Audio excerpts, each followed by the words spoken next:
Sa gitna ng sigalot sa pagitan ng Israel at Iran, nanawagan na ang ilang kongresista sa Foreign Affairs Department at DMW. Napaigtingin pa ang kanilang mga hakbang para sa kaligtasan ng ating mga kababayan doon. Paglilinaw naman ng Kamara, walang kongresista ang naiipit sa gulo. Si Mel Alesmora sa report.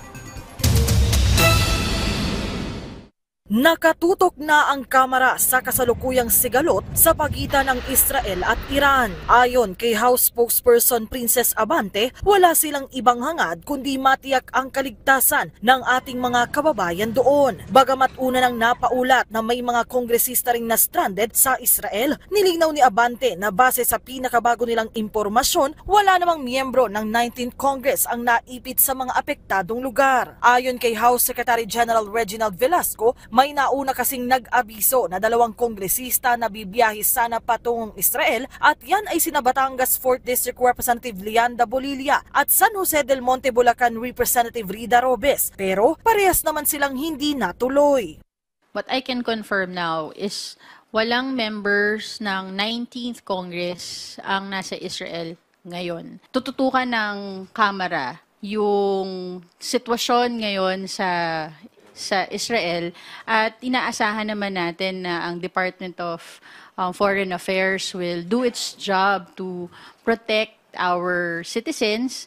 Si House Assistant Majority Leader Zia Alonto Adjong, una na rin nanawagan para sa kapayapaan sa pagitan ng Israel at Iran. Nakakabahala raw kasi kung titindi pa ang gulo dahil tiyak na maraming madadamay rito. Nanawagan din siya sa Department of Foreign Affairs at Department of Migrant Workers na paigtingin pa ang mga hakbang para sa ating mga kababayan doon.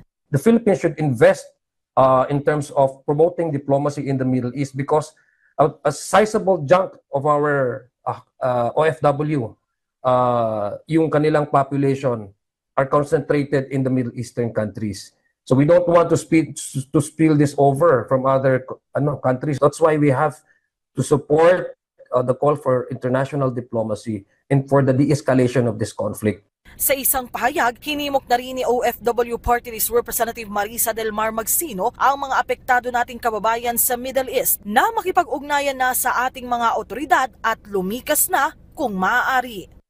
Mula noon hanggang ngayon, kabilang din sa mga panukalang batas na binibigyang prioridad ng mga mambabatas dito sa Kamara ang mga proposal na nagsusulong ng mas maigting na proteksyon para sa ating mga kababayan abroad. Mel Alesmora para sa Pambansang TV sa Bagong Pilipinas.